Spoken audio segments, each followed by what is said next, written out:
Hare Krishna. Boa noite, pessoal. Bem-vindos a mais um Além do Vedanta aqui no Clube do Dharma, sábado à noite. Hoje a gente vai estar falando sobre as instruções que Chaitanya Mahaprabhu deu para os seus seguidores, seus associados, seus devotos, né, mais íntimos.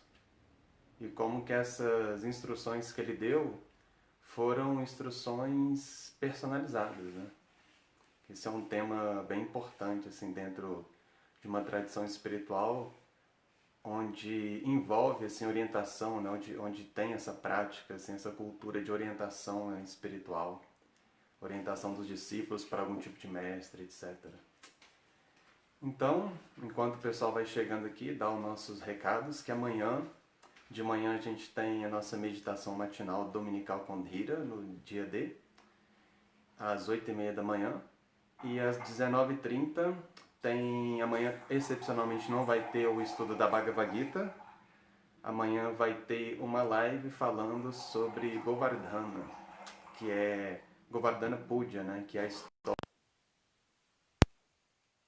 Ele assume a forma da colina de Govardhana, assim, e tem toda uma história, assim, toda uma série de acontecimentos bem interessantes por trás disso. Então, sem mais delongas aqui, para a gente começar o nosso tema de hoje. Hoje a gente vai ver um tema esse tema é bem interessante, né? E qual que é o contexto dele, né? O contexto é que nessa época, onde essas instruções que Chaitanya dá para os seus discípulos, no momento em que isso ocorre, é logo após a estadia de vários devotos de Chaitanya em Jagannatha Puri. A gente sabe assim, que Chaitanya ele apareceu na Bengala, ali na região de Navadvipa, em Mayapur, né?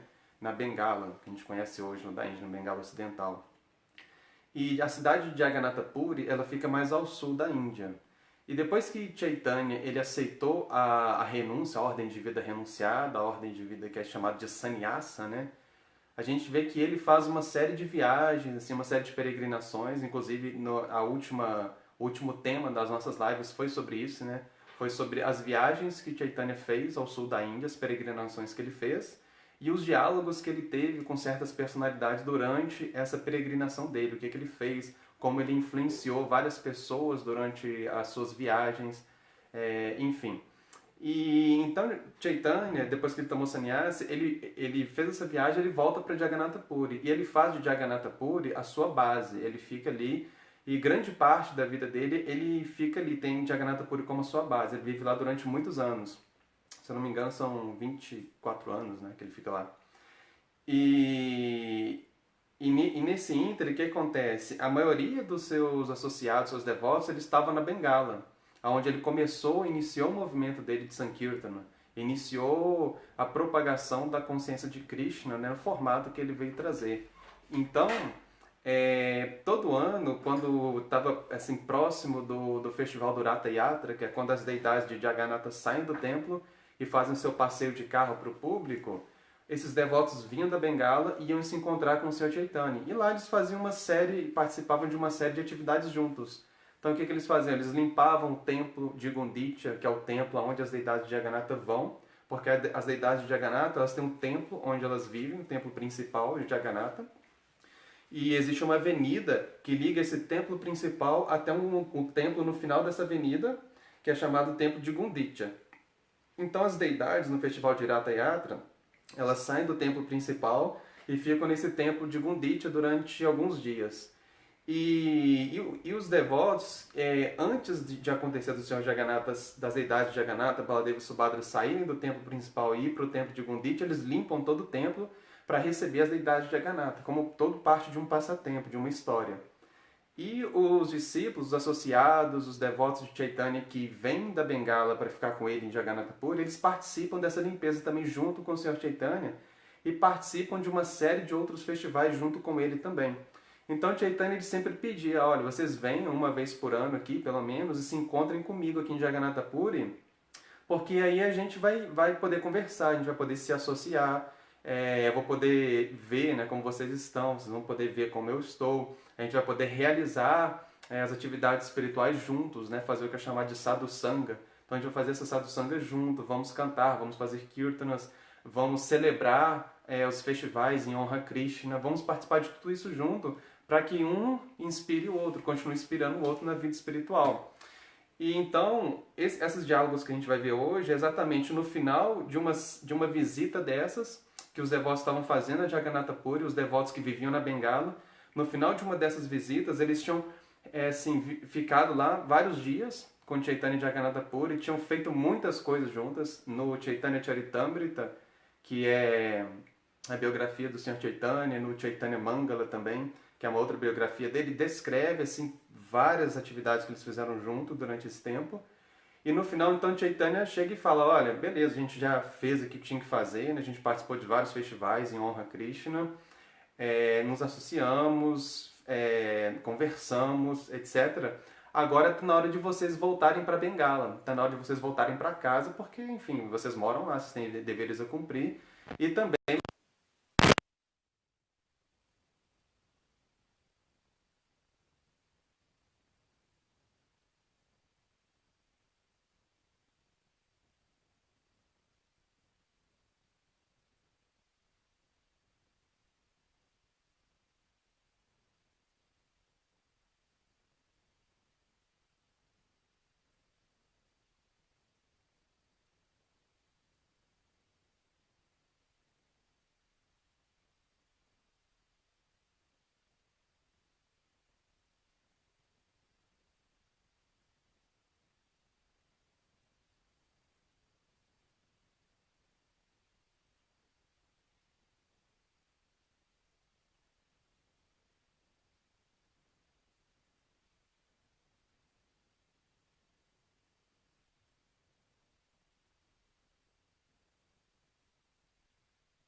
vê se voltou aí. Voltou? Não voltou? Oh, oh. Vamos lá. Vê se voltou agora.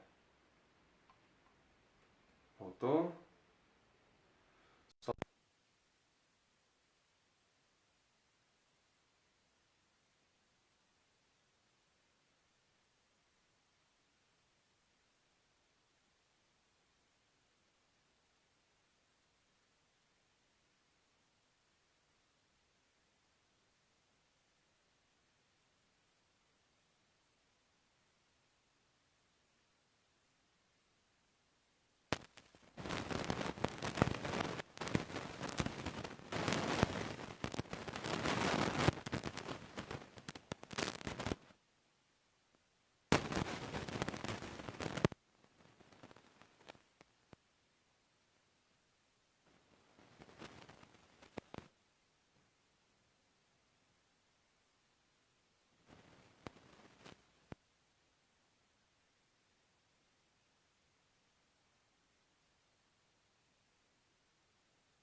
ter algum problema.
Agora deu?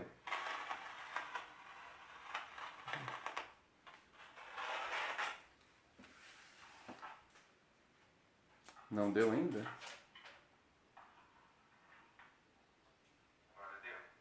Agora parece que tá dando, né? Ou ainda tá com ruído? Bom, vamos lá então. Parece que deu certo. Hare Krishna. Voltou. Imprevisto. Então vamos lá, gente. Então, Chaitanya então, ele começa a dar as instruções bem específicas para os seus associados, para os seus devotos.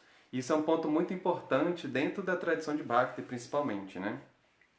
Porque a tradição de Bhakti, a gente vê que a figura do mestre espiritual, ela ocupa um ponto, assim, ocupa um lugar muito importante, um lugar central, um lugar fundamental dentro da prática, dentro do próprio processo.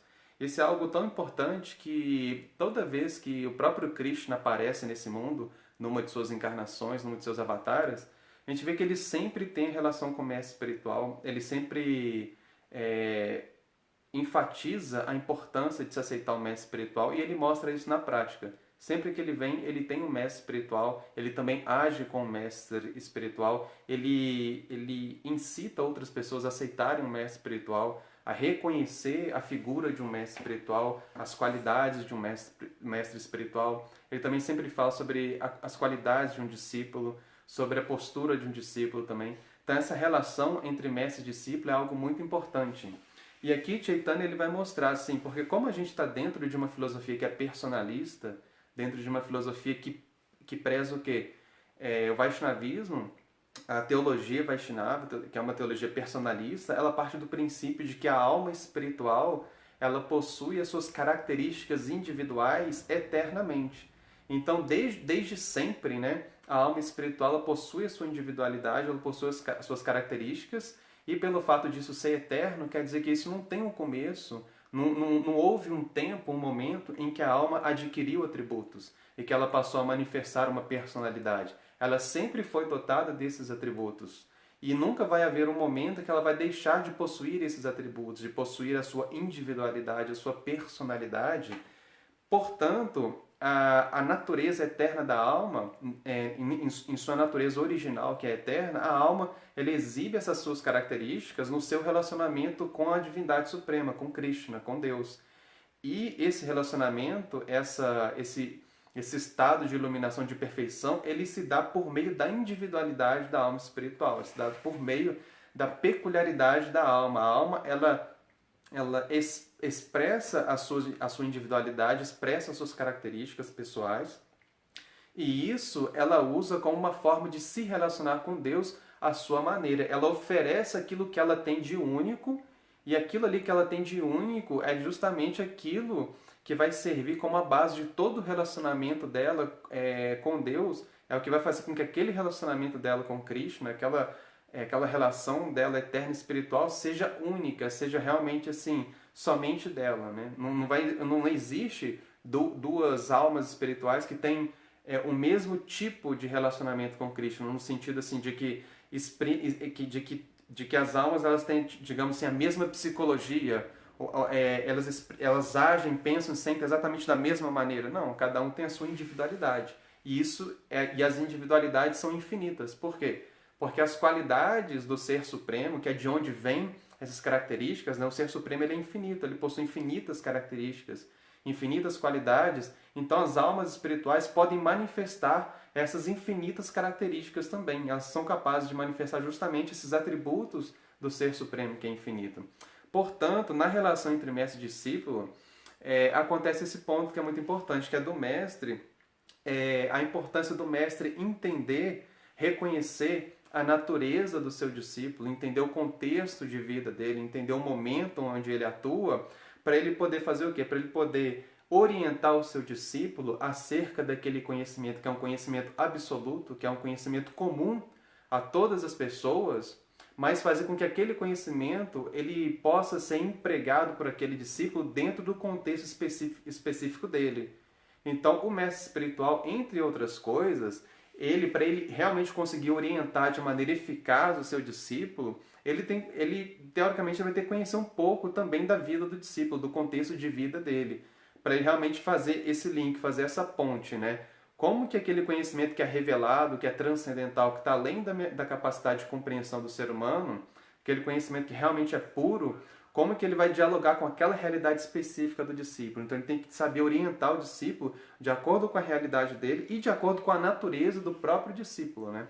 Então é isso que a gente vai ver um pouco aqui que Chaitanya fez. Ele conseguiu, claro que ele conseguiu, né? Mas enfim, como que Chaitanya fez isso, né? Como que ele empoderou esse elemento, esse tipo de relação, né, pessoal, esse tipo de instrução personalizada para os seus discípulos, respeitando, considerando tudo que os seus discípulos tinham, já traziam, já carregavam com eles, sem eles precisarem de negar essa parte humana deles, essa parte que eles já vêm construindo com eles, que é próprio que é fruto da própria, por exemplo, da própria imperfeição do discípulo, mas que agora ele está tentando usar de forma que aquilo ali sirva para ele alcançar a perfeição, né? Então esse é um conceito muito importante dentro da prática de Bhakti, né?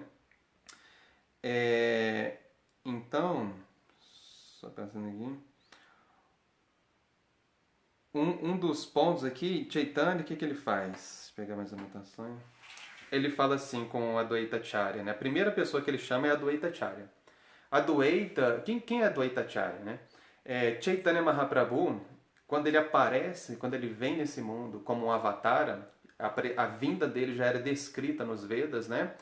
Agora, o preâmbulo da vida dele, assim, da vinda dele nesse mundo, acontece com as orações de Adwaita Acharya. Adwaita Acharya, os Vedas descrevem que ele é uma encarnação de Shiva e Mahavishnu. Mahavishnu é a primeira manifestação de Vishnu, de onde saem todos os universos, e ele é também a encarnação de Shiva, mas não de Shiva desse universo, mas do Sadashiva.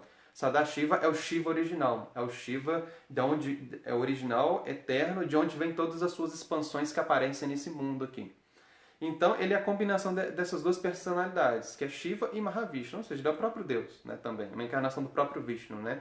Então, antes de Chaitanya aparecer, Mahavishnu e Sadashiva, eles encarnam como Adwaita, e na personalidade de Adwaita, qual é a leitura que ele faz da realidade? Ele vê a realidade onde está inserido e ele entende, assim, ele percebe, ele fala, olha, nossa, todo mundo aqui é muito religioso. Ele apareceu na região da Bengala também.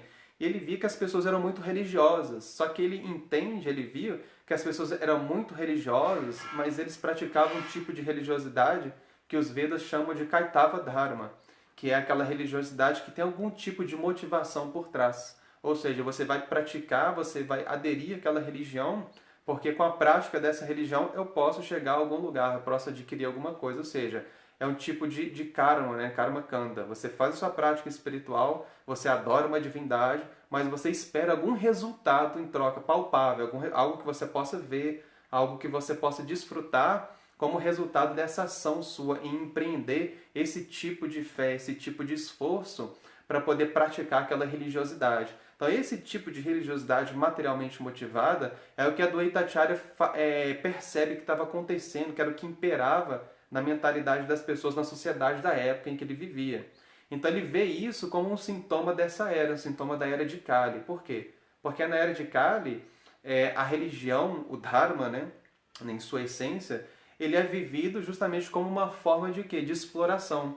Você utiliza o Dharma para você poder obter alguma coisa, para poder viver bem nesse mundo, para poder explorar a natureza desse mundo, para você explorar os recursos desse mundo. Por quê? Porque você sabe, você entende que esse mundo ele é operado de uma certa maneira, você sabe que existem forças, existem entidades superiores, existem os devas, né, os semideuses, existe um mecanismo para você interagir com esses devas, que são os rituais, são as cerimônias sagradas, e você sabe que por meio dessas cerimônias você pode barganhar com essas divindades. Você pode conseguir fazer com que essas divindades te favoreçam de alguma forma. Então existe um método e a pessoa tem fé nesse método, tem fé que praticando esse método, quase que uma coisa mecânica mesmo, você vai adquirir o resultado que você quer dessas cerimônias, por meio dessas cerimônias. Então é como se existisse todo o mecanismo e aquele ritual fosse uma forma de você interagir com esse mecanismo, poder lidar com esse mecanismo para te favorecer, como se você fosse uma pessoa que, tipo um maquinista, né, da máquina universal, e você sabe como mexer as peças para poder te beneficiar.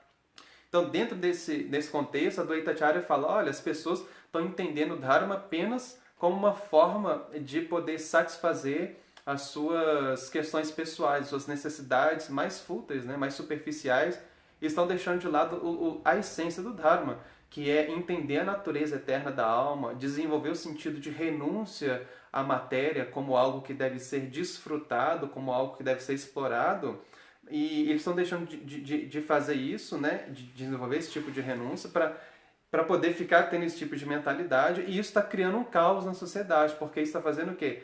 Eles estão usando o Dharma para reafirmar através das escrituras a sua prática e a sua mentalidade materialista.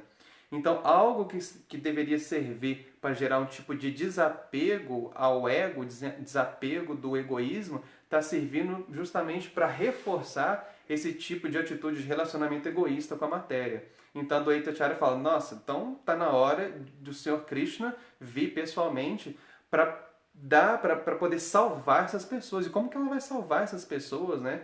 Porque essas pessoas não é que elas são pessoas más, não é que elas são assim demônios, né? Não, elas são pessoas que estão iludidas pelo próprio Dharma. O que ele vai fazer então para libertar essas pessoas?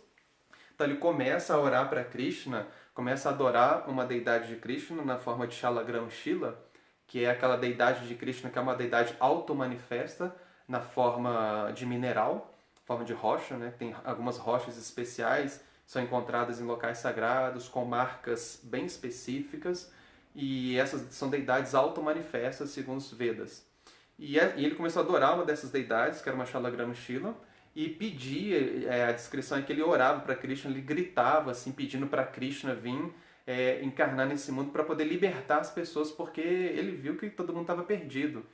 Então, assim, um dos motivos para Chaitanya aparecer é a Adwaita Acharya. A Adwaita Acharya, ele ora, assim, com muita fé, com muita devoção e com muita força. O pessoal falava que ele gritava, assim, a altos brados, pedindo para Krishna vir e salvar as pessoas. Então a gente vê que uma das principais características de uma pessoa devotada a Deus, de um espiritualista, é justamente a sua misericórdia.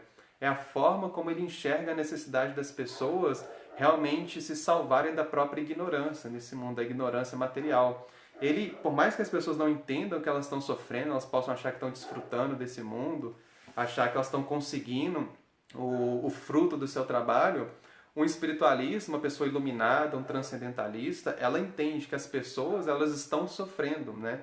Porque não é possível manter felicidade nesse mundo. Existe muito mais ausência de felicidade do que felicidade. Existe muito mais uma preocupação em como eu vou conseguir desfrutar, em como eu vou conseguir felicidade, e isso gera muitos tipos de estresse, de frustrações das pessoas, do que existe um estado onde a pessoa está desfrutando da felicidade. Então, um espiritualista, de verdade, ele sabe que está todo mundo sofrendo, tentando manter, tentando se agarrar, prender essa felicidade que escapa pelos dedos de todo mundo. E isso é que é um dos maiores problemas do ser humano, é não entender onde reside verdadeira felicidade, onde ele pode chegar e alcançar aquele objeto que vai proporcionar a felicidade que não vai ser tragada pelo tempo. Então, Adwaita Acharya, ele ora para Krishna, ele vê o sofrimento das pessoas, assim, buscando felicidade, não conseguindo, e ele pede para Krishna vir, e Krishna vem como Chaitanya, e aparece como Chaitanya. Então, Adwaita Acharya, ele era mais velho, ele tinha um tipo de relacionamento com Chaitanya, e Chaitanya respeitava muito ele por ele ser mais velho, assim. E tem várias histórias, assim, de Adwaita Acharya, quando ele vê Chaitanya se relacionando com ele de uma forma respeitosa, o que Adwaita Acharya fazia? Adwaita Acharya, ele tentava fazer com que Chaitanya não o respeitasse, porque ele sabia que Chaitanya era o próprio Krishna. Então, ele, de várias vezes, ele tenta cometer ofensas, ele faz coisas tipo erradas assim, para ver se Chaitanya xingava ele, para ver se Chaitanya brigava com ele, mas Chaitanya nunca fazia isso, né? Até que uma vez ele começou a explicar a Bhagavad Gita de uma forma impersonalista, falar que não existia uma personalidade de Deus, etc. Aí acho que essa foi a única vez que Chaitanya conseguiu brigar com ele, quando ele viu ele pregando em personalismo. Ele conseguiu, né? Aí ele, quando Chaitanya pega ele assim, briga com ele, ele fala: "Eu consegui, até que enfim eu consegui". Então ele teve que fazer uma das piores coisas, que era o quê? Pregar o impersonalismo, né? A filosofia Adwaita, para Chaitanya vir conseguir brigar com ele. Então, quando os devotos estavam indo embora de Jagannatha Puri, nessa vez que eles estavam lá, então Chaitanya vira e fala para Adwaita, ele fala assim: "Olha, Adwaita, você tem que dar consciência de Krishna, devoção a Krishna, até mesmo ao mais baixo dos homens". Então, Adwaita Acharya, ele era o próprio Vishnu, né? A própria palavra Adwaita significa que ele é não dual, ou seja, ele não é diferente. Ele é o mesmo da divindade suprema.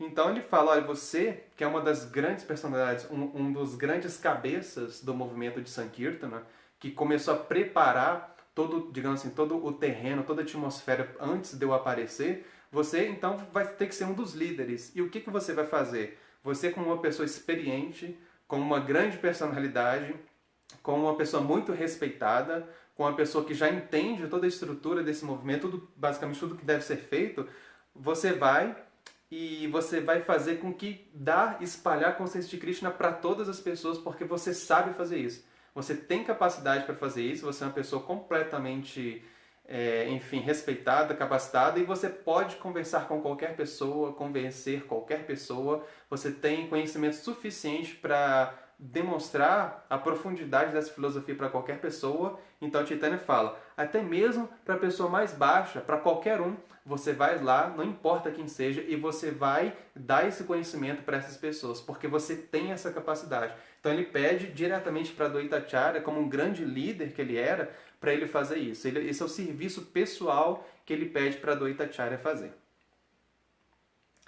Então um ponto assim é que quando a devoção, né, ela não tem restrições, assim, quando Chaitanya fala, olha, você vai dar para qualquer pessoa, é justamente no contexto da época que existia a religiosidade, o Dharma, como ele estava sendo vivido ali na época, ele estava vivendo muito dentro daquele contexto onde a discriminação religiosa acontecia dentro da própria fé que a gente chama, né, de fé hindu, né, dentro dos próprios seguidores dos Vedas. Eles tinham aquela coisa da discriminação das castas, dos varnas, né? Que um brahmana era mais elevado, então ele era muito mais digno. E se uma pessoa nascia numa família brahmana, ele já era considerado um brahmana também de nascimento. Então já existia toda essa deturpação e essa manipulação por meio das castas. Então, nesse sentido, quando uma pessoa ia adotar a vida espiritual, se uma pessoa ele era de uma família brahmana, já se considerava que essa pessoa era espiritualmente elevada por causa do nascimento material dela. E o que Chaitanya, quando Chaitanya fala isso para Adwaita, fala: Adwaita, você é uma pessoa que não vê dualidade. Você entende que não importa a diferença de corpos, a alma é a mesma, a alma tem a mesma natureza, independente do corpo que ela esteja habitando. Independente da influência do karma de uma pessoa que se manifestou de uma determinada maneira, a alma que está habitando aquele corpo específico ali, ele possui a mesma natureza do que de qualquer outra alma, de qualquer outro corpo, de qualquer outra espécie de vida. Então você que tem essa visão, você pode fazer esse serviço, você pode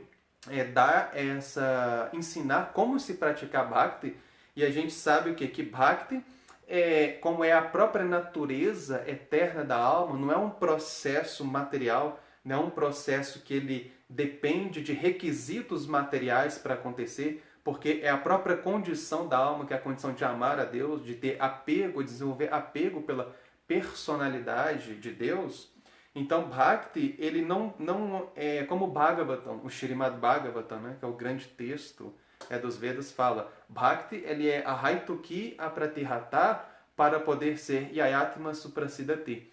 Ele tem que ser imotivado, não é que Bhakti, a devoção por Deus, ele não tem uma causa. Eu vou praticar a devoção para eu conseguir isso. Eu vou praticar a devoção para eu me livrar daquilo, ou qualquer outra coisa. Não existe uma motivação material para você praticar.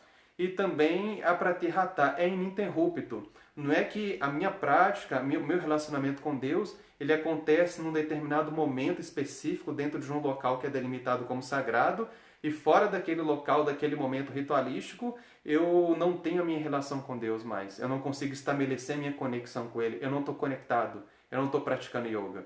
Então, Bhakti é justamente a natureza da alma. A natureza da alma é eterna.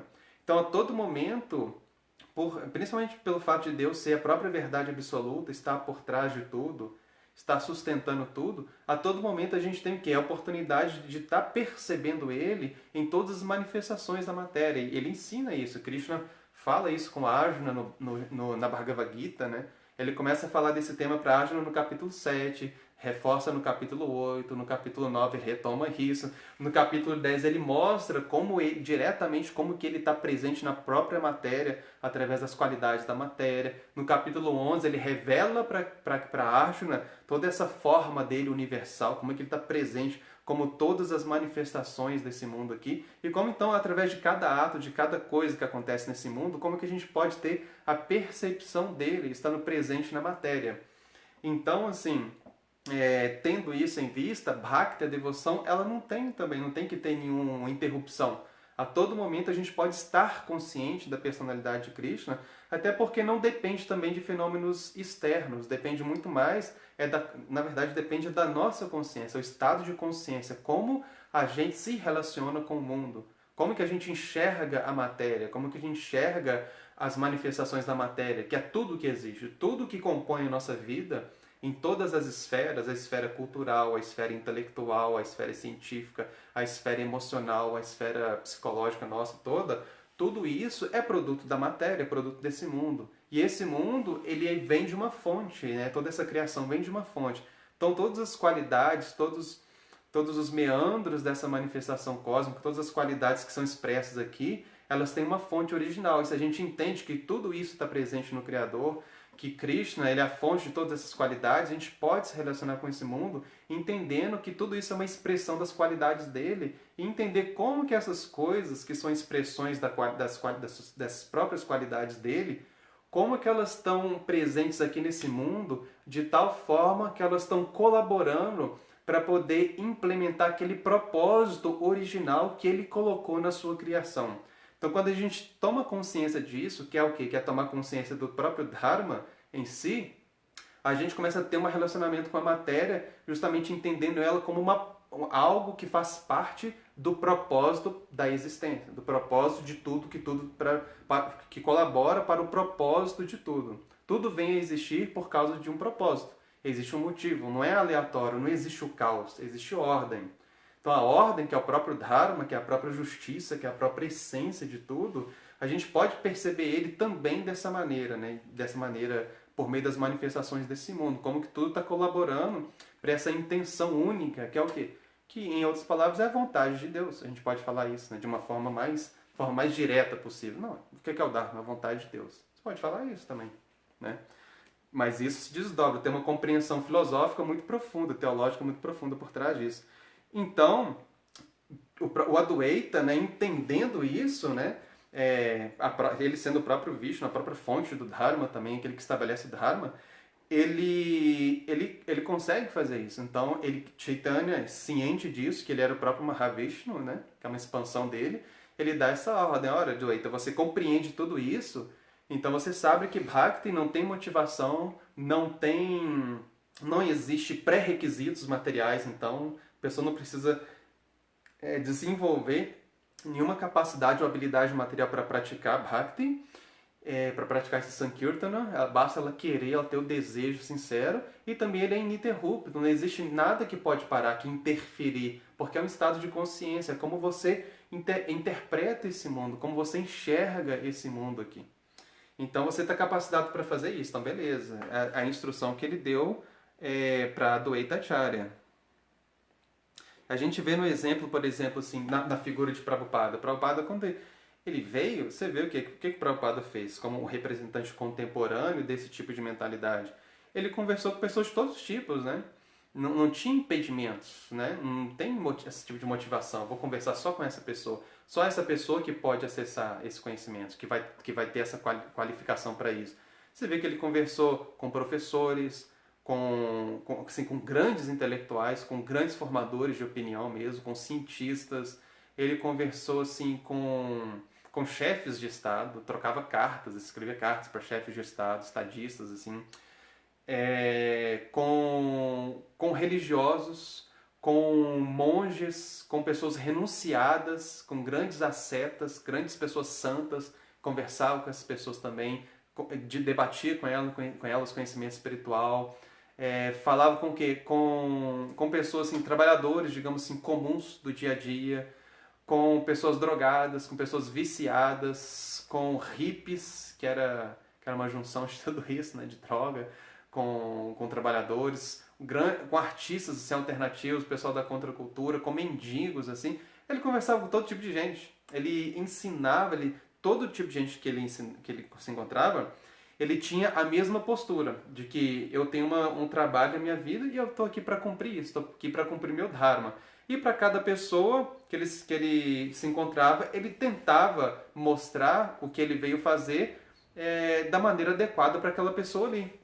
Então ele nunca negava a oportunidade de ter acesso ao conhecimento espiritual para uma pessoa por causa da qualificação material dela, por causa da posição que a pessoa ocupava na sociedade, por exemplo, né? Então a gente tem até um exemplo assim muito assim interessante, que uma vez Prabhupada ele estava dando uma aula bem no começo do movimento Hare Krishna e entrou um morador de rua no templo com um rolo de papel higiênico na mão.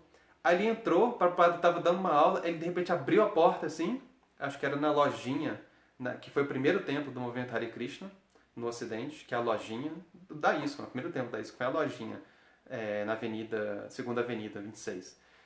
Aí esse bêbado, o mendigo, entrou com um rolo de papel higiênico na mão, aí parou a aula, todo mundo olhou para trás assim para ele e falou, tipo, o que esse cara tá fazendo aqui, né? O que ele vai fazer, né? Todo mundo só olhando, só aguardando, tipo assim, ó, o que o Prabhupada vai falar, né? Aí o Prabhupada se manteve assim, sereno, olhando, aí ele veio andando assim no meio de todo mundo, atravessou a sala, chegou aonde o Prabhupada estava sentado dando a palestra, que era um lugar mais elevado assim para todo mundo poder ver, né, o Prabhupada, que a gente chama de Vyasasana. Ele chegou lá, o mendigo pegou o rolo de papel higiênico assim, colocou do lado assim de Prabhupada, virou as costas e foi embora. Aí Prabhupada fala, tá vendo? Todo mundo tem inclinação a prestar um serviço espiritual. Até ele. Então assim, ninguém entendeu nada que aconteceu. Falei, como assim? Né? Um cara completamente assim, sem saber o que estava acontecendo ali. Um morador de rua, bêbado ou drogado, não sei como que ele estava, acho que ele estava bêbado. Pegou um papel higiênico, colocou do lado dele e o Prabhupada falou, tá vendo? Até ele fez um serviço, ou seja, ele chegou lá e deu um papel higiênico que ia ser usado ali depois para servir os próprios devotos, as próprias pessoas que estavam ali, o próprio Prabhupada, né? Ele viria, o que ele fez? Ele deu, ele forneceu, ele serviu, ele ajudou, ele colaborou, ele compartilhou aquilo que ele tinha. Então é muito interessante, porque dentro da plataforma de Bhakti, não importa se uma pessoa está construindo... Sim, a gente não sabe qual era a consciência dessa pessoa ao dar aquele papel higiênico, né? Mas partindo do princípio de que Bhakti é um estado de consciência, não importa se uma pessoa vai construir um templo, se uma pessoa vai instalar uma deidade para ser adorada, se uma pessoa está varrendo um chão, se a pessoa está colhendo flores para dar para a deidade, se ela está doando um dinheiro, se ela está dando uma palestra, se ela está escrevendo um livro, se ela está agindo como mestre espiritual, nenhum desses serviços tem diferença. Por quê? Porque do ponto de vista de Krishna, Todos eles estão fazendo aquilo que é feito com consciência, estão fazendo aquilo para agradá-lo. E Krishna está vendo todos da plataforma que é absoluta. Todos eles são igualmente, um serviço igualmente prazeroso para mim. Krishna entende assim, né? Todos eles estão tentando me agradar, cada um de uma forma. Então o serviço é igual nesse sentido, nessa plataforma espiritual, né? Enfim, esse exemplo de Prabhupada é muito bom. Aí o que Chaitanya fala? Chaitanya vira para Nityananda. O que ele fala para Nityananda? A gente sabe que Nityananda é o próprio Balarama. Balarama é o segundo corpo de Krishna. Krishna é a personalidade suprema, né, de Deus, e ele se expande em muitas outras formas, encarnações. A primeira expansão de Krishna é Balarama. Balarama, o que ele faz? Toda a manifestação depois, tudo que vai passar a existir, vem de Balarama. Balarama é chamado o Deus servidor. Enquanto Krishna é o desfrutador supremo, Balarama é o servidor supremo. Então ele é a personalidade de Deus que serve. Então Balarama ele é a própria personificação da energia da Shakti de eternidade, de existência, que é chamado de Sandini. Sandini Shakti, que é a potência de existência. Então tudo passa a existir por conta de Balarama. A gente pode entender assim. É ele que fornece toda a existência do mundo espiritual e do mundo material. E tudo que se manifesta, né, na existência espiritual e na existência material é um produto dele, porque tudo vem a existir, digamos assim, né, a partir dele. Ele é a fonte de tudo, ele é a fonte da existência. Né? Então tudo que existe vem dele. Ele manifesta todas as coisas, por exemplo, que são usadas para servir a Krishna no mundo espiritual, no mundo material também. Todas as coisas que existem aqui são manifestações da energia dele, que é o segundo corpo de Krishna. Né? Ele é chamado assim, ele é a diferença entre Krishna e Balarama. Né? Prabhupada fala isso uma vez. Qual a diferença entre Krishna e Balarama? Krishna é preto, Balarama é branco. Krishna veio primeiro, Balarama veio depois. Né? Então, assim, não tem diferença. Tanto que quando no Srimad Bhagavatam, no terceiro capítulo do primeiro canto do Srimad Bhagavatam, que esse capítulo se chama as encarnações de Krishna, os avataras de Krishna, lá fala uma lista de todos os avataras. Quando vai falar de Krishna e Balarama, aí fala, eu não lembro qual é o número, mas acho que é tipo assim, na 20ª encarnação, a suprema personalidade de Deus apareceu como Krishna e Balarama. Krishna e Balarama são a suprema personalidade de Deus. Eles dois juntos, ou seja, não existe distinção quando vai descrever os dois. Eles dois são a suprema personalidade de Deus. Os dois são Deus, os dois são a personalidade suprema da divindade. Né? Então, Balarama, quando Krishna vem como Chaitanya, Balarama vem como Nityananda. Então, como Nityananda, ele é a fonte de tudo. Aí o que ele fala para Nityananda? Nityananda é a fonte da existência, ele é ilimitado, não existe fim para Balarama, né? Então dele vem tudo. Aí ele fala assim para Nityananda: Nityananda, você volta para Bengala e, sem restrição, manifeste serviço devocional ao Senhor, a consciência de Krishna. Ou seja, o próprio Balarama, que é a fonte da eternidade, ele vira para ele e fala: Nityananda, vá e manifeste o serviço devocional e manifeste Bhakti sem nenhuma restrição. Ou seja, vá e simplesmente cumpra a sua natureza, que é de ser ilimitado, que é ser a fonte, né, da existência, a base de onde tudo vem existir. Então você simplesmente vai fazer isso, vai manifestar serviço devocional sem parar. Você vai fazer exatamente aquilo que você foi feito para fazer, aquilo que é a sua natureza, que é o quê? Que é servir ilimitadamente, servir de todas as maneiras possíveis, sem parar, sem distinção. Não importa como você vai servir, você simplesmente vai servir da maneira que você tiver que servir. Né? Muito interessante isso. E então Nityananda faz isso. Nityananda, quando Balarama aparece como Nityananda, ele assume o papel de um avaduta. Né? O que é um avaduta? Um avaduta é uma pessoa assim, que ele é tido como uma pessoa fora da curva, fora da sociedade. É como se fosse uma pessoa completamente desapegada, assim, irreverente para com os costumes sociais, uma pessoa tipo assim, um errante, um eremita, um asceta, um santo iluminado, mas que tem essa postura de estar completamente fora da sociedade.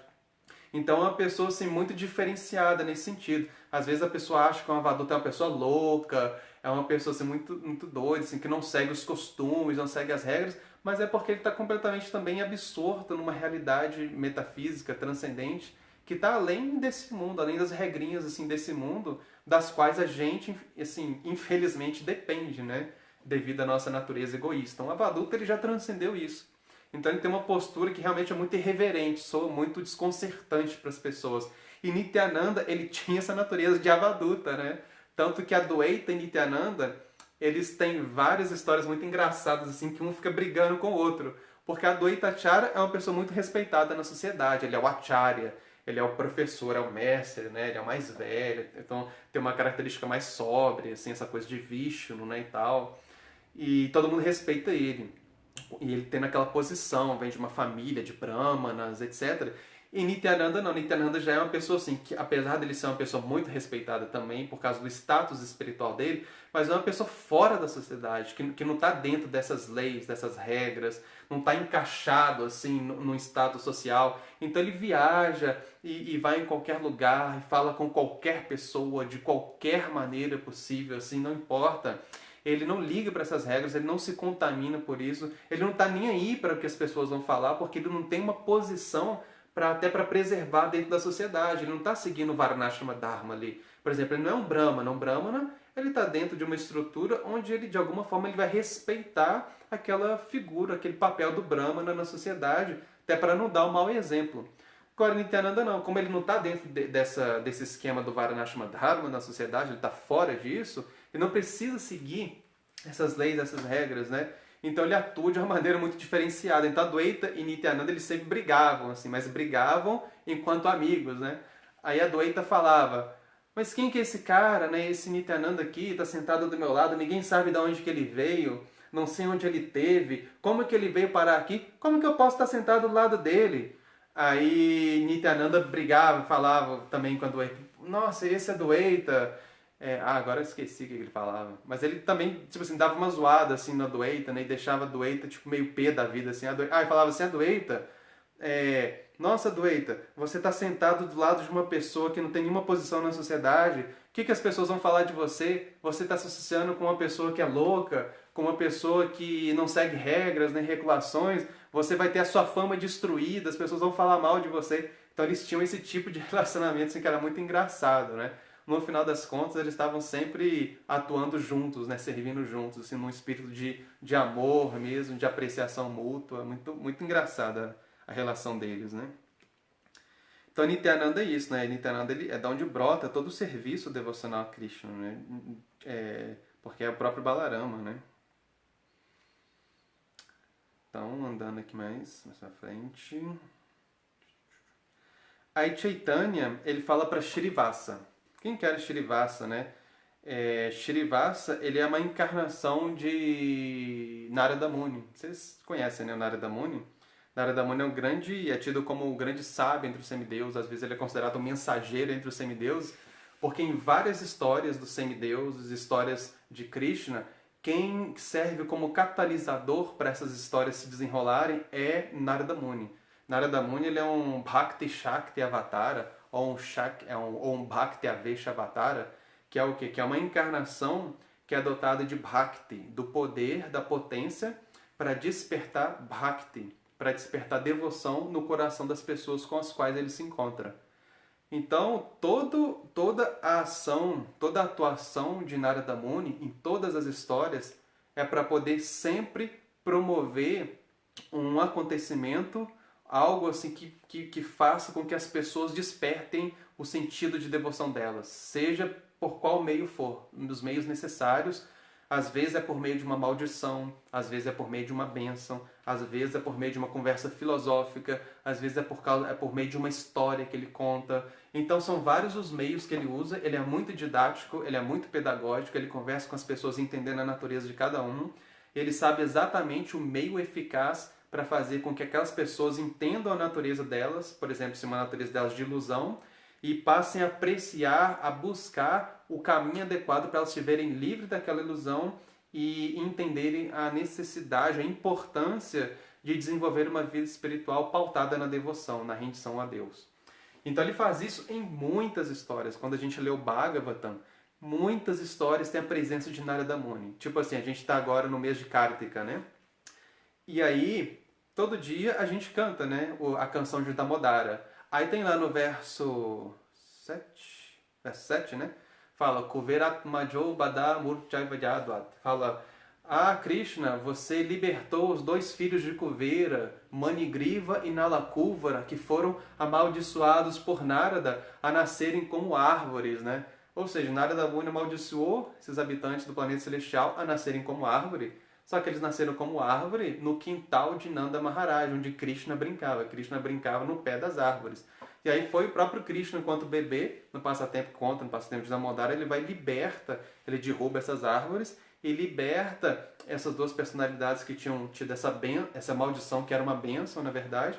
Eles são libertados do corpo de árvore e têm um encontro direto com Krishna e voltam para o mundo celestial de novo. Ou seja, eles receberam uma maldição de Narada Muni, que serviu para eles verem o grau de egoísmo deles, o mau uso que eles estavam fazendo do livre-arbítrio deles, e ao mesmo tempo serviu para, no final das contas, da penitência que eles tiveram que passar, eles terem um encontro direto com Krishna, na sua forma de criancinha, né? Como o Krishna Damodara, né?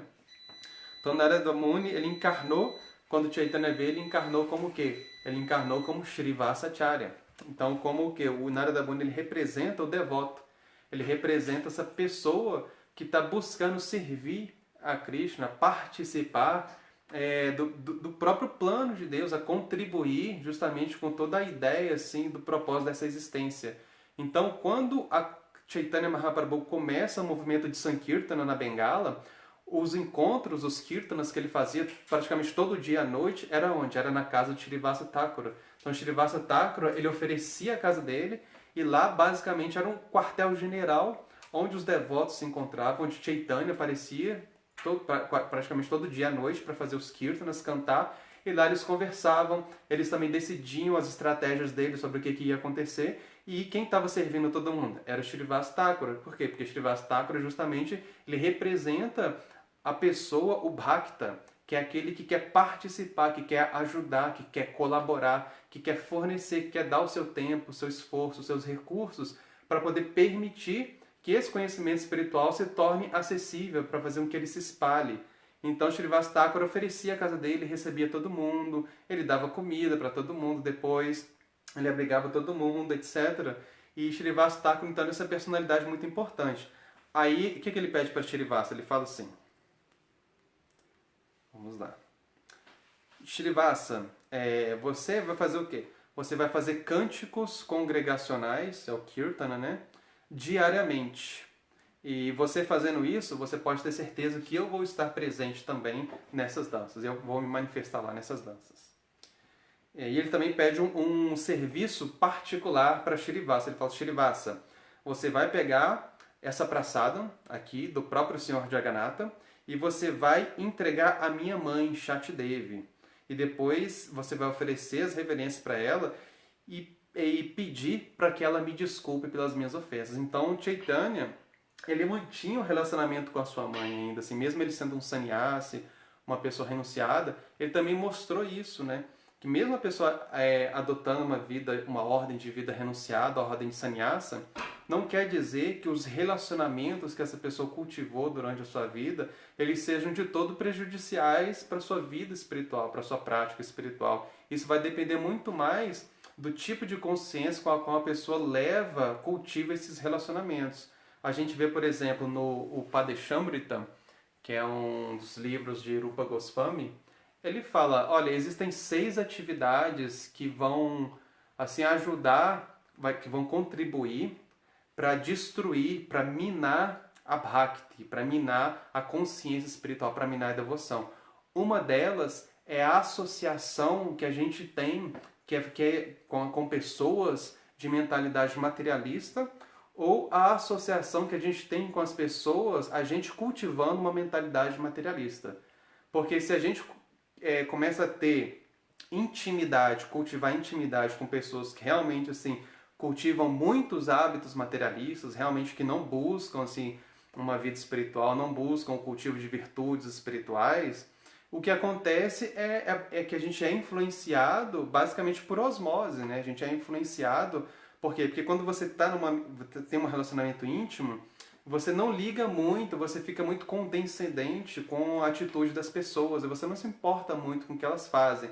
E aquilo para você começa a se tornar normal. Então, por exemplo, você cultiva amizade às vezes com uma pessoa que é muito materialista, assim, no sentido de muito egoísta, e essa pessoa começa a ter atitudes que são realmente muito contrárias à vida espiritual, você começa a achar isso muito normal. Então, se você acha normal, você não vê, assim, muito problema em que as pessoas cultivem aquele tipo de atitude. Em algum momento você pode ter esse tipo de atitude e justificar como sendo normal, porque você já viu isso sendo exercido tantas vezes por uma pessoa com a qual você convive e com a qual você tem algum tipo de sentimento, assim, de amizade, que você não vê aquilo como mal, porque você não quer ver essa pessoa como uma pessoa dotada de más qualidades. Por quê? Porque você nutre um afeto, você nutre um apego no relacionamento com ela.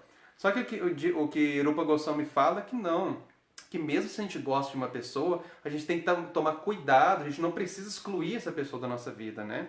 Fazendo uma leitura assim para nossa realidade, a gente precisa excluir. O negócio é a gente saber como que a gente vai se relacionar, até que ponto que a gente vai se abrir para se relacionar com essas pessoas, até que ponto que a gente vai ser influenciado por certas atitudes, por certos tipos de comportamento, e até que ponto que a gente vai achar muito normal, digamos assim, né? Ao ponto de achar que a gente também pode praticar aquilo ali, que aquilo não tem problema nenhum, né? E etc.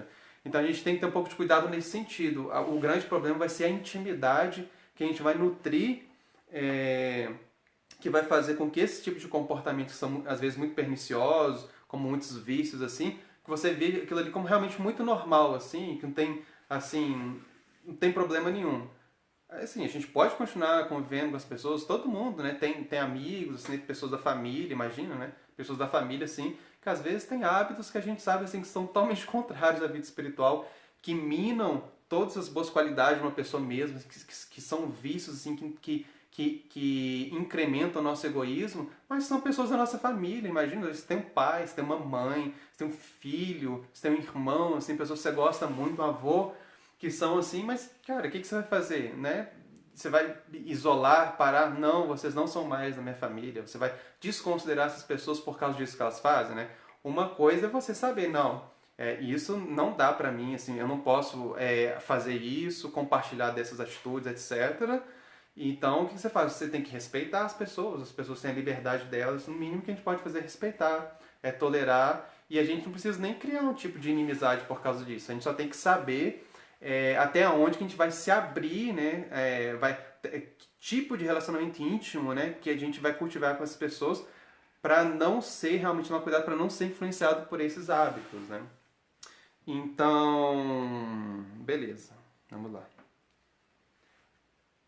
Então, Shrivasa Thakura, né? Então ele pede para Shrivasa Thakura fazer esse serviço pessoal, né? Além de fazer o kirtana diariamente na casa dele, continuar com os kirtanas diários na casa dele, continuar recebendo os devotos, a casa dele continuar servindo, né? Como o local onde os devotos vão se encontrar, os bhaktas vão se encontrar, vão conversar, vão ter o sadhusanga deles, vão fazer o kirtana, cantar todo mundo junto, vão discutir, se associar, fazer os próprios planos assim para implementar, espalhar, disseminar a consciência de Krishna na sociedade, e ao mesmo tempo você também vai fazer isso para minha mãe, vai levar isso para ela. Então, eu tenho esse relacionamento com a minha mãe, então Chaitanya sempre respeitou muito a mãe dele, sempre mostrou essa relação de amor assim, sincero, puro com a mãe dele, né, com o Shatidevi. E aqui ele deixa claro isso. 8h30 aqui já, ó. O tempo tá passando, gente. Já vi que a gente vai ter que fazer 2 lives aqui, pelo menos. Achei que ia dar pra falar tudo hoje. Nunca dá, né? Então, Chaitanya. Então, o que a gente está vendo aqui, Chaitanya justamente está fazendo isso, né? Ele está dando as instruções bem peculiares aqui para os seus devotos, respeitando, entendendo a individualidade de cada um, o contexto de vida deles.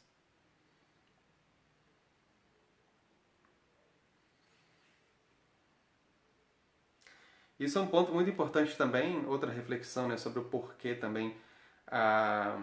Isso faz o quê? Faz com que a própria prática de Bhakti tem uma canção, eu não lembro se é de Lochana Dasa Thakura, que ele fala Nadia Não, esqueci a canção, mas tem uma parte da canção, acho que é de Lochana Dasa Thakura, que ele fala que... Kevala Ananda Kanda, ele fala que... Sarva Shiromani Kevala Ananda Kanda, que ele fala que Chaitanya e Nityananda, né, eles são as encarnações divinas, né, e eles são, assim, Sarva Avatara, ele fala que Chaitanya, ele é Sarva Avatara, que ele é o quê? Que ele é a fonte de todos os avataras, e Sara Shiromani, ele vem trazer a essência de todo Shiromani, a essência de todo conhecimento, a essência de todas as instruções, de todo Veda, né? Ele vem trazer Sarva Avatara, Sara Shiromani, e ele vem o quê? E a essência, qual que é a essência de todo o conhecimento, de todas as instruções, de todos os ensinamentos? Shiromani, Kevala Ananda Kanda. A essência disso é praticado por meio de um caminho, né? De um Kanda, de um Kevala Ananda Kanda, de um caminho que é pleno de Ananda, pleno de bem-aventurança. Ou seja, não tem muita dificuldade de praticar esse caminho e ele pode proporcionar prazer de maneira muito fácil. E quando Chaitanya, ele vira aqui para cada um de seus discípulos, ele pede, ele instrui cada um, levando em consideração a particularidade de cada um, levando em consideração a realidade que cada um tem, a natureza que cada um expressa, e ele faz a leitura de como que esse conhecimento que ele vem trazer, que é único, que é o mesmo para todo mundo, como que cada um vai poder contribuir com aquilo que tem para que isso que ele veio trazer se implemente no mundo, ele está tornando a prática também muito mais acessível, a própria inserção dessas personalidades a prática espiritual, a prática de Bhakti, né? Ele está conectando todo mundo com o serviço devocional de uma maneira muito direta, porque ele está respeitando a natureza de cada um, e quando ele respeita a natureza de cada um, a coisa se torna muito mais fácil. Por quê? Porque a pessoa ela não precisa negar aquilo que ela já tem. É como Krishna fala na Bhagavad Gita, né? Olha, para aqueles que estão ocupados a me servir com amor, eu dou o que falta para essas pessoas, eu preservo o que elas têm. Então imagina, esses grandes associados de Chaitanya, pessoas às vezes que vieram de vidas e vidas cultivando uma série de coisas, né? Cultivando desejos, cultivando tendências, cultivando capacidades, e que nessa vida se manifestou num certo formato. E aí Chaitanya fala, não, isso é muito aceitável, é isso que você tem, se é isso que você tem, é isso que você vai usar na sua prática espiritual. Isso não precisa ser negado, por quê? Porque isso é uma energia divina, isso faz parte da criação. Se está nesse mundo aqui, faz parte da criação. Se faz parte da criação, é uma energia de Deus, faz parte dele também. Agora o ponto é, como que você vai fazer para que a criação se ligue com o Criador? Isso, aí entra a figura muito importante do mestre espiritual. O mestre espiritual, ele vai fazer essa ponte, vai fazer essa leitura, pegar o conhecimento puro que é revelado, que é transcendente, e ver como que ele pode ser aplicado no contexto do discípulo, levando em consideração tudo que ele tem. Então ele vai, ao mesmo tempo que ele vai fazer isso, ele vai respeitar todo o Siddhanta, toda a conclusão filosófica que os grandes sábios trouxeram ao longo das eras, ao longo dos milênios, acerca daquele conhecimento ali. Ele vai respeitar todo mundo, ele vai entender a individualidade do seu discípulo, aquilo que aquele discípulo precisa adquirir, aquilo que ele já tem para oferecer e como que é isso que ele tem para oferecer, como isso que ele já adquiriu, como que ele vai usar tudo isso de forma favorável. Então o guru, o mestre espiritual, ele justamente vai fazer isso, vai pegar tudo aquilo que às vezes puder soar como muito distante, muito grande, muito puro, e trazer para a realidade daquele discípulo e falar, olha, você, isso aqui, eu estou entendendo que isso é muito bom em você. Você pode usar realmente assim para servir, para participar desse projeto espiritual, para participar desse plano realmente que Deus tem para a criação, para o próprio telos, para o próprio significado da existência. Você não precisa negar isso que você já tem. Então Krishna fala, ele preserva. O guru, o mestre espiritual, ele entende isso, ele vai preservar as qualidades, ele vai entender as competências do seu discípulo, ele vai entender que ele vai ter que o discípulo pode preservar aquilo ali e usar aquilo ali de uma maneira favorável, e ele vai dar para o discípulo, igual Krishna fala, e eu dou o que falta. Às vezes falta disciplina para o discípulo, às vezes falta conhecimento assim, filosófico, às vezes falta pureza. O mestre espiritual, como representante de Krishna, ele vai ter noção, vai entender isso. Ele vai ver, olha, você precisa, eu acho que você precisa de dar mais atenção, por exemplo, para a sua japa, para a sua meditação nos nomes de Krishna, levar isso mais a sério, tentar implementar isso no seu dia, de acordo aí com as suas circunstâncias, com o seu dia a dia, com a peculiaridade aí das suas atividades, né? Olha, acho que talvez você pudesse dar um foco mais nos estudos, tentar entender de uma maneira mais filosófica esses pontos, pode conversar comigo, pergunte para mim. Então, o discípulo ele dá ferramentas, o guru, o mestre espiritual, ele dá ferramentas para o próprio discípulo, tendo o seu esforço. Não é que o guru também vai chegar para o discípulo, olha, você precisa de devoção, toma. Psh.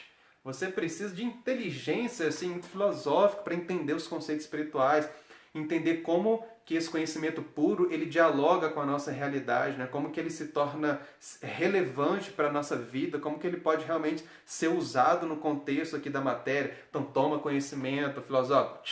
Não é que o mestre espiritual também vai fazer isso, né? Senão fica muito fácil, né? A gente chega para o mestre, mestre, eu preciso de conhecimento. Mestre, eu preciso de devoção, eu preciso de pureza. O mestre dá, né? Como se fosse um supermercado, assim, né? O mestre, ele te aponta o caminho. Ele fala, olha aqui, ele te dá a ferramenta, né? É isso aqui. Esse é o caminho, toma a ferramenta. Então ele mostra onde você tem que ir, para onde você tem que andar, e ele fala, você tem que fazer isso. Tanto que uma das analogias que o Prabhupada gostava de usar é que ele é como um médico, né? O guru, o mestre, é como um médico. Ele dá a receita do remédio e ele dá a dieta que você tem que praticar junto com aquele remédio que você vai tomar. Então, o mestre espiritual tem essa função também de olhar para o seu discípulo, entender o contexto dele e saber dar o conhecimento, fazer essa ponte para que o conhecimento dialogue com a realidade do discípulo, para que o discípulo não fique deslocado, né? Não fique sem saber como que ele vai implementar aquilo de uma forma prática, que seja eficaz, que seja relevante na vida dele, como que ele realmente pode se sentir parte, né, do conhecimento espiritual, porque às vezes a pessoa tem qualidades e se o discípulo, se o mestre espiritual às vezes não reconhece, né? Poxa, não reconhece a qualidade que o discípulo tem, e às vezes o discípulo fica quebrando a cabeça, né? Mas como que eu vou servir? O mestre espiritual às vezes não enxerga também o que o discípulo tem para oferecer, né? E fica sem saber como às vezes dar um conhecimento que vai ser mais eficaz para o seu discípulo poder se sentir parte, se sentir, digamos assim, bem usado, bem aproveitado, digamos assim, se sentir servil, né? Porque ele vai ver, olha, isso que eu tenho, né? Isso que faz parte do meu ser aqui cultural, né? Isso que eu entendo como eu, material, eu estou podendo usar e entender, assim, a pessoa vai se sentir que toda a psicologia dele, né? Todas as suas tendências, suas capacidades, tudo que é importante para ele nessa vida aqui, que constrói a identidade dele nesse mundo, ele vai ver que não foi descartado. Ele fala, não, eu estou tendo tudo isso utilizado na vida espiritual. E o meu mestre espiritual, ele me deu assim, ferramentas para eu entender de maneira prática como que essas coisas que eu cultivei, que isso que eu já trago comigo, como que isso pode ser preservado dentro da prática espiritual. Então olha o que ele está fazendo, ele está conseguindo me dar instruções bem diretas, né? Então a gente vê que o Prabhupada, ele fazia muito isso, né? Às vezes ele tinha um discípulo que ele falava, né? Às vezes, por exemplo, um guru tem um discípulo, por exemplo, que é um monge, que mora no templo, né? Às vezes um brahmachari. Aí ele vai falar, olha, eu vi que já tem uns dias que você não acorda no Mangalarati, que é a primeira cerimônia do dia, né? Que é 4:30 da manhã. Aí ele fala, olha, você tem que acordar às 4:30 da manhã. Por quê? Porque você é um brahmachari, você mora num templo. A vida de um brahmachari é dedicada ao quê? A estudo, a disciplina, ao serviço, à austeridade, né? Então ele está ali para controlar os sentidos, para seguir uma prática, uma disciplina espiritual, para criar toda uma estrutura dentro dele, para quando provavelmente ele sair desse estágio dele de brahmachari, e for se envolver diretamente com o mundo, com a sociedade, ter um tipo de trabalho, família, ele já ter cultivado isso de uma maneira muito forte, ter criado nele toda uma estrutura psicológica, as impressões mentais dentro dele, se acostumado com aquela vida ali, entendido, desfrutado daquela disciplina espiritual, colhido os benefícios daquilo ali também. Então o mestre espiritual vai virar para um discípulo que é monge e vai exigir isso dele. Não, e esse é o seu dharma, você é um monge, você é um brahmachari, você tem que fazer isso, tem que fazer aquilo outro. É celibato, é estudo, é serviço, é essa vida que é a vida de renúncia. A vida de um brahmachari é quase a vida de um sannyasi, né? Uma vida de renúncia também. Aí ele vai virar para um discípulo dele, às vezes que é um discípulo que está inserido na sociedade, que tem família, às vezes tem filho, trabalha, etc. E não vai dar essa instrução para ele, falar, olha, você tem que acordar todo dia, 4:30 da manhã, para cantar sua japa, para fazer mangalarati. Às vezes o cara chega em casa 1 hora da manhã do trabalho, meia-noite. Então, ou seja, tem que haver entre mestre e discípulo também essa questão da sinceridade, né? Porque esses associados de Chaitanya, eles tinham uma relação com Chaitanya assim, de muito respeito, muita admiração, mas Chaitanya conhecia a vida deles porque eram todos muito sinceros. Então o discípulo ele também tem que mostrar, tem que ter a sinceridade de falar, olha, o Gurudeva, o Guru Maharaj, minha vida é assim, eu trabalho assim, eu faço isso, esses são os meus horários, né? Enfim, aí você pede instrução, né? Dentro disso aqui, como você acha que eu posso melhorar, incrementar? E o mestre, vendo a sinceridade do discípulo, vendo o desejo dele em querer avançar, incrementar sua prática espiritual, tendo uma consciência assim, verdadeira, de acordo com o que o próprio discípulo mostrou para o mestre espiritual vai instruir o discípulo com base no que a gente fala, no que o discípulo fala, e com base no que o discípulo também mostra para ele de comportamento, de comprometimento, com base na relação que eles têm pessoal, quando eles se encontram, e às vezes com base no que outras pessoas também vão falar para ele, né, de repente. Porque como a gente vive numa comunidade, numa sangha, né, numa satsanga, às vezes tem notícias, às vezes o guru pergunta para uma pessoa assim, e como que está o meu discípulo tal? Aí essa pessoa vai e fala, tá assim, ele tem participado assim, eu encontro com ele assim, tá uma pessoa assada e tal. E, enfim, dentro desse sistema o guru vai ficando ciente da natureza do discípulo, do contexto dele, das dificuldades, facilidades, aí ele vai poder dar instruções mais assertivas, né? Agora, se a gente não se abre, não busca, porque quem busca, o papel é o papel do discípulo de buscar o guru, né? Tanto que na Bhagavad Gita, Krishna fala com Arjuna, você tem que se aproximar de um mestre espiritual, aí você vai se aproximar dele de uma maneira sincera, você vai fazer perguntas, tentar aprender com ele, você vai servi-lo, né? Então, Krishna fala, você vai buscar o mestre espiritual, uma pessoa que é iluminada para aprender com ele. Não é o mestre espiritual que vai ficar te buscando, falando, você quer ser meu discípulo? Você quer aprender filosofia espiritual? Assim, por mais que o mestre espiritual tenha esse desejo, né, de ensinar a todo mundo, ele não fica por aí, sair perguntando, você quer ser o meu discípulo, né? O mestre espiritual, geralmente, ele tem muita coisa para fazer, ele está sempre ocupado, está sempre tentando servir o seu próprio mestre espiritual, né? Tentando colocar em prática as instruções do seu próprio guru, né? Então é isso, né? Então Chaitanya, a gente tem que ter essa relação com o guru, né? Chaitanya, os discípulos de Chaitanya, o próprio Chaitanya, eles mostram isso aqui, Chaitanya, esse conhecimento muito sincero, essa relação muito sincera que tanto os associados de Chaitanya tinham com ele, ele tinha com seus associados, né? Então isso, inclusive, é o quê? É uma forma do guru proteger o discípulo.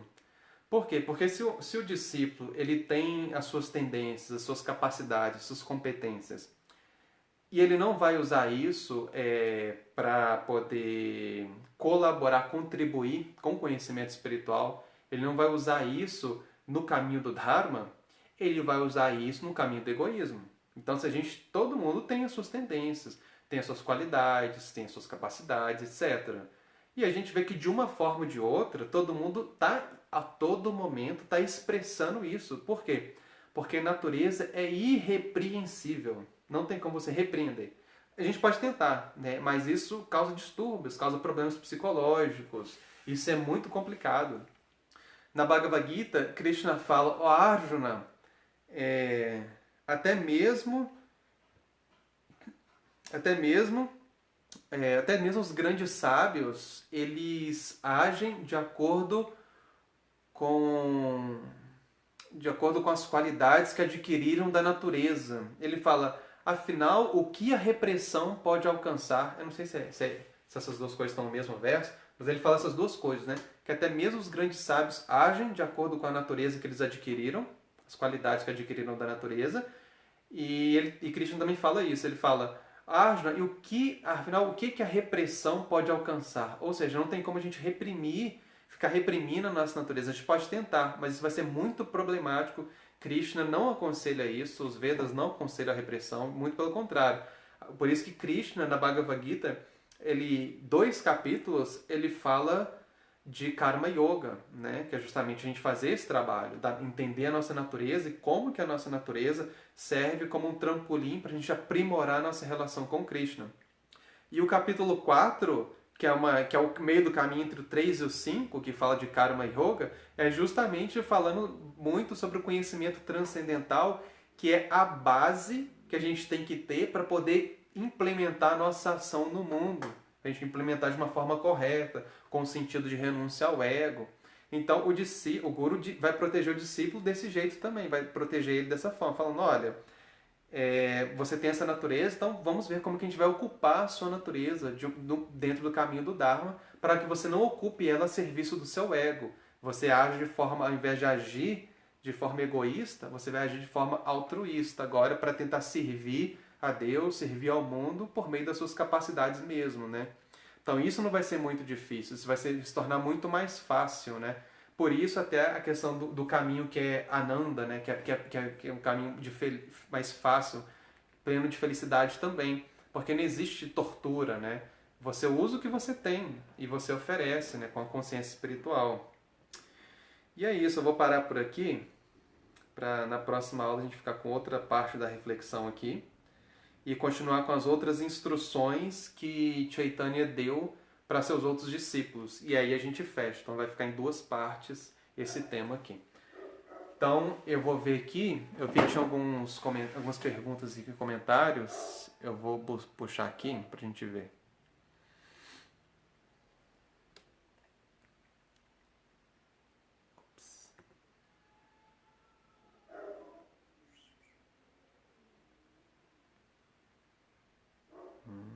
Chegando aqui. Ah, tá. É a Luísa. A Luísa Vieira. Uma água.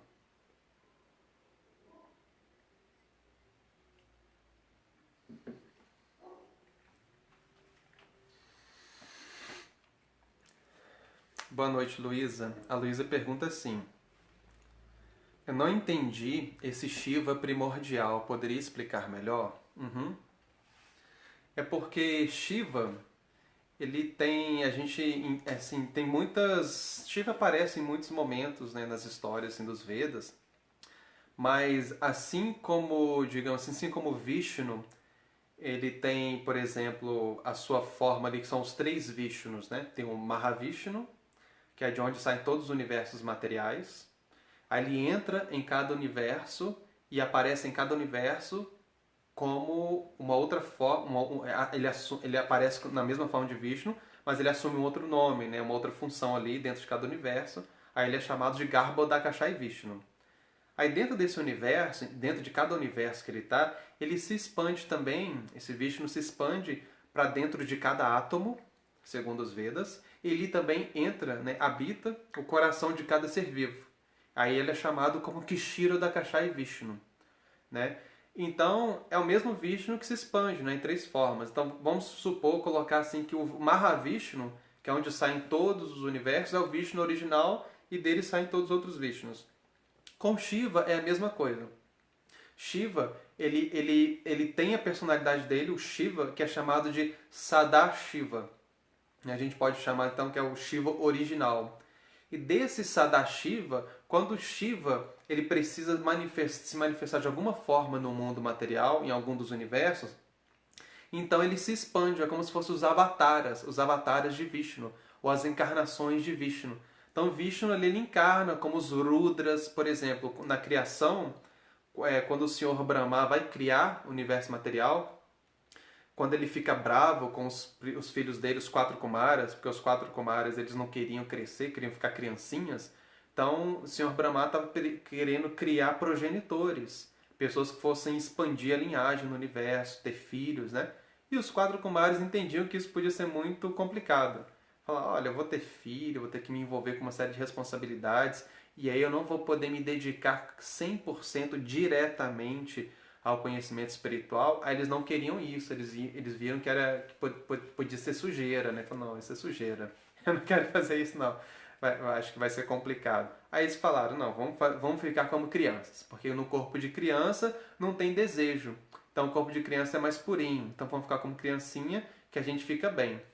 Aí o Senhor Brahma, vendo isso, a atitude deles, ele ficou muito bravo. Aí da ira dele a gente vê que nasce, que a gente fala que é o Senhor Shiva. Só que na hora fala, não, esse é o Rudra. Por que Rudra? Porque foi aquele que chorou. O Senhor Brahma ficou tão bravo assim com a desobediência de seus filhos, que assim ficou tão irado que rachou assim no meio da testa dele, assim, saiu da ira dele, assim, tipo do franzir da sobrancelha, assim, da braveza dele, da ira dele, né?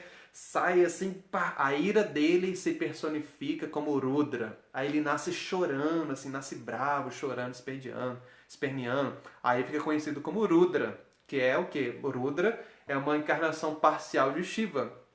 Então, quando vai haver a destruição do universo assim material, quem que vem? Vem o Rudra e manifesta. Então, esse Rudra vem e começa a manifestar a sua ira, a sua destruição, o aspecto destruidor do universo, né? Então, assim, Shiva, ele tem o seu planeta, que é um planeta que fica na interseção entre o mundo material e o mundo espiritual, que é chamado de Kailash. Então, Shiva está em Kailasha, que é um mundo que é eterno também, é um planeta que é eterno, onde até os devotos de Shiva, aqueles que têm uma relação devocional com Shiva, são bhaktas de Shiva, eles podem ir para o planeta de Shiva também e lá ter com Shiva, com o Sadashiva. Ele é chamado de Sadashiva, que é o Shiva que vive lá no seu planeta em Kailash. É o Shiva de onde vem todas as outras expansões dele nos vários universos materiais. Então lá ele tem seu planeta, ele vive com seus devotos e ele está sempre meditando em Sankarsana, que é uma forma de Krishna, que na verdade é uma forma de Balarama, né? Sankarsana. Então Shiva, Shiva é um devoto de Balarama, na forma dele como Sankarsana. Então é isso, esse o Shiva é a fonte das encarnações, né? É como se fosse o Shiva original, o eterno, né? Que está sempre presente na sua morada, que é eterna também, que é Kailasha. E aí eu acho que até a... Ops.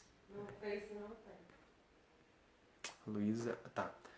A Luísa também perguntou, Adwaita era Vishnu e Chaitanya era Krishna? Exatamente. Adwaita é a encarnação de Vishnu com Sadashiva e Chaitanya é a encarnação de Krishna com Radha, né? Que é a forma, sim, não existe outra forma assim maior, mais magnânima do que Chaitanya. Ele é o avatar, digamos, supremo, porque ele manifesta a principal qualidade, que é a magnanimidade, que é a misericórdia, no seu grau assim maior, entre todos os avatares, até do que o próprio Krishna. Por quê? Porque é Krishna irada, é Krishna que vem representando o estado de espírito, digamos assim, a personalidade, digamos assim, de Radharani. Por quê? Porque Radharani é a maior devota, ela quer servir, é aquela que quer sempre dar o que for para servir a Krishna, para servir a ele, dar prazer a ele. Então Chaitanya vem mostrar isso. Qual é a atitude verdadeira de uma pessoa entregue, que só se preocupa com o prazer do outro, com o prazer da alma espiritual, com o prazer de Deus. O prazer pessoal, assim, meio que não importa, né? Então esse Chaitanya vem representar. Então ele vem dar essa misericórdia, que ele quer salvar todo mundo. Radharani é isso. Radharani quer levar todo mundo para Krishna, porque é isso que Krishna... É isso que deixa Krishna mais feliz, né? Ver todo mundo se livrando da ilusão, da ignorância.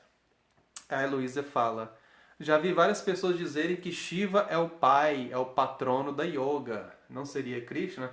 Shiva também é, né? Em última análise é Krishna porque digamos assim, porque Shiva, ele é uma expansão de Krishna, né? Ele é a personificação do olhar de Mahavishnu, quando Mahavishnu ele olha para a matéria, então ele vai, digamos assim, fecundar a matéria com a sua Shakti, com a sua energia espiritual, com as almas espirituais, com as divas na matéria, para a matéria começar a ter vida.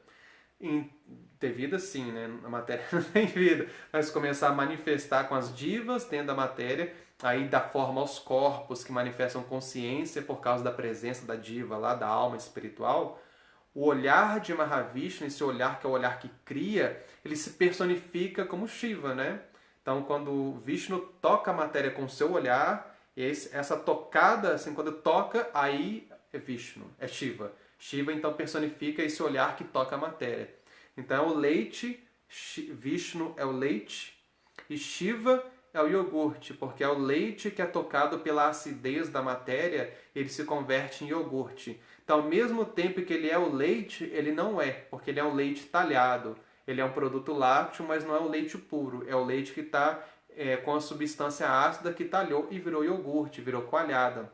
Então, Shiva, desse sentido, ele não é diferente de Vishnu, mas ele é diferente porque ele tocou a matéria, né? Então, por isso que os Vedas falam assim, que às vezes é uma ofensa a gente falar, ficar vendo diferença entre Shiva e Vishnu, em certo sentido. Por quê? Porque um é expansão do outro, um é manifestação do outro, né? Então, a gente tem que entender esse aspecto, que Shiva, nesse ponto, ele não é diferente de Vishnu, porque ele é personificação do olhar criativo. Ele personifica uma potência de Vishnu, então ele tem a mesma natureza de Vishnu nesse sentido. Só que ontologicamente, assim, em termos de tátua, né, ele não é Vishnu. Por quê? Porque ele não é o criador. Ele vem de Vishnu, né? Ele depende de Vishnu. Então Shiva é uma categoria à parte. Tem uma Noite do Dharma onde o Nrsimhananda explica isso muito bem, que é qual é o Dharma de Shiva, né? Aí fala todas essas coisas assim, de uma maneira muito bem explicada, assim, muito detalhada, que explica todos esses pontos. Mostra que Shiva é uma categoria à parte, que só existe ele, é chamado de Shiva Tattva, né? É a filosofia, a verdade, o conceito de Shiva, né?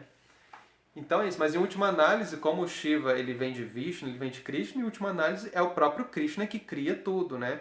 Porém, existe uma relação muito direta assim, com os ascetas, com os grandes yogis, que sempre buscavam Shiva para poder obter a destruição do ego, para poder obter as bênçãos, os poderes místicos, né? Então Shiva, ele sempre foi muito buscado por esses yogis, assim, como aquela personalidade que estava relacionada com esse tipo de misticismo, enquanto que alguns que praticavam um tipo de yoga que era mais introspectivo, eles buscavam Deus dentro de si mesmo, que é a super-alma, que é Vishnu, né?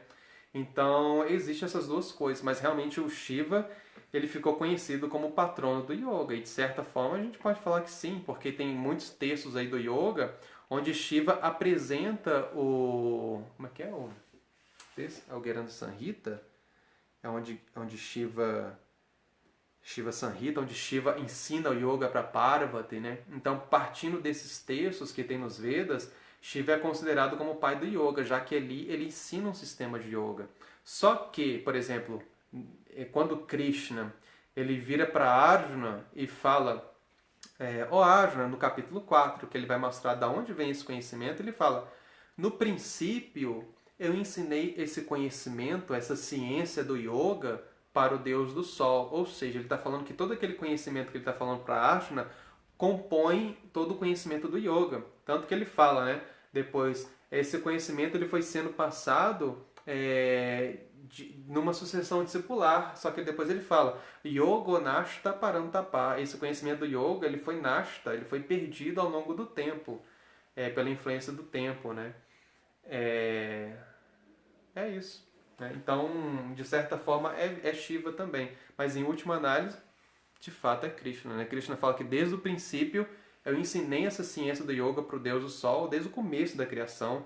Quando ele ensinou para o próprio Senhor Brahma, ele está falando ali a própria essência do conhecimento do yoga, que foi o primeiro ser vivo que obteve conhecimento, né? O primeiro ser vivo criado, que é o Senhor Brahma, ele recebe conhecimento do yoga, ou seja, que é da parte mais profunda do yoga, né?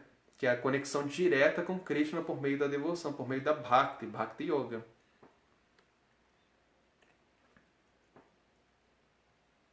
mas como tem esses textos aí também que mostram Shiva ensinando yoga, muita gente acha que Shiva realmente que criou o yoga, né? Aí a Luísa pergunta, Balarama tem uma consorte? Tem a consorte, consortes dele, tem a Vasudha e tem, como é que é? Revati, Varuni, são as duas, né? As duas esposas, Revati e Varuni. Vasudha é com Nityananda já, né? Revati, no mundo espiritual, Revati e Varuni, né? São as duas consortes principais de Balarama. Revati e Varuni. E é isso. Parece que não tem mais. Aqui no Facebook não tem também. Então é isso. Pessoal, então, sábado que vem a gente termina essas instruções aqui de Chaitanya para os seus discípulos, porque a gente fez algumas reflexões sobre essa relação de mestre e discípulo, que são importantes. Tem mais algumas ainda que eu tinha anotado ali, a gente fala delas, e termina a das instruções diretas que Krishna deu, que Chaitanya deu para os seus discípulos. É muito interessante essas peculiaridades das instruções que ele dá, né? Então é isso. Então amanhã, relembrando, 8h30 da manhã tem o dia D com Dhira. E às 19h30 tem um especial que é falando sobre o passatempo de Govardhana, que é uma história muito incrível assim que tem. Quem puder assistir é excepcional. Parece que tem uma pergunta no Face que a Madhurya vai passar aqui. A Rosângela Duarte de Jesus. Rosângela, lá de São Carlos. Ela perguntou assim: me esclareceu a questão de pedir iniciação espiritual. Eu achava que nem devia pedir, mas me confirma. Eu escrevo para o Guru contando a minha condição de vida e o desejo da vida espiritual? Ela está perguntando. Eu não sei se todo mundo ouviu, a Madhurya falou que é a pergunta da Rosângela Duarte, que eu lembro quando a gente estava lá em São Carlos, viajava muito, eu, Nrsimha, Odira, a gente viajava muito ali pro interior de São Paulo, né? Ficava muito em São Carlos, Campinas. Eu também. Eu não lembro se a Madhurya também ia, né? Às vezes. Eu lembro que a Rosângela era de São Carlos ou Campinas, né, Rosângela? Acho que era São Carlos, né? E aí ela tá perguntando, né, poxa, essa relação de mestre e discípulo, ela falou que esclareceu, né, algumas coisas para ela. Ela perguntou, tá certo, assim, eu devo escrever para o mestre espiritual, contar minha condição de vida, para ver o que pode acontecer a partir daí? Com certeza. Primeiro passo entre a relação mestre e discípulo é a sinceridade. Se o mestre espiritual não conhece a nossa vida, não conhece o nosso contexto, fica muito difícil, às vezes, ele dar instruções mais diretas, mais direcionadas para a gente. Com certeza o mestre espiritual vai dar instruções que são gerais, igual o Prabhupada, quando ele escreve nos livros dele, a gente vê que ali ele ensina muita coisa, ele dá muitas instruções que é para todo mundo mesmo, ou quase para todo mundo que quer seguir. Mas numa relação mais direta, o mestre espiritual ele vai entender suas dificuldades, vai entender sua natureza, suas peculiaridades, ele vai poder te ajudar melhor. Então, por isso, às vezes, é até bom, né?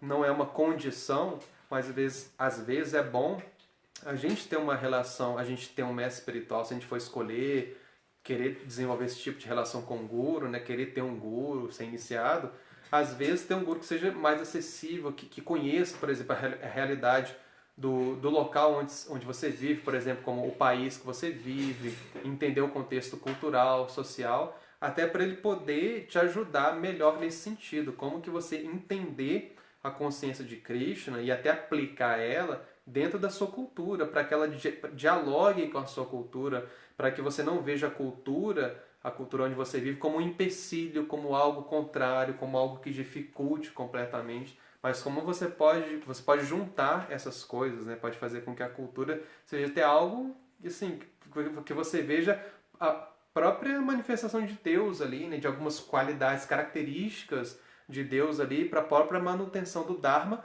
porque a expressão cultura, né? Civilização é a expressão da criação. Então tudo isso a gente pode ver qualidades de Deus ali, pode entender os três modos da natureza, pode ver como essas coisas estão contribuindo para sustentar princípios do Dharma, né? E enfim, com certeza tem escrever para o Guru mesmo, conversar com ele, porque se a gente está falando, até o tema da live aqui, dessa sessão que a gente está fazendo é relação entre mestre e discípulo dentro de uma relação personalista e instrução que é personalizada. E sem o guru conhecer a nossa realidade, não tem como isso acontecer, né? Senão ele vai ficar só...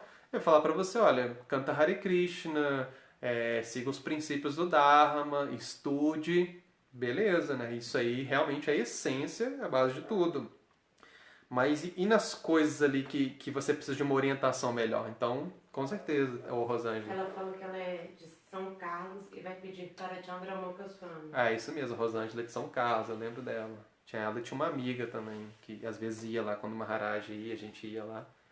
O Maharaj também ia, ela ia com uma amiga dela.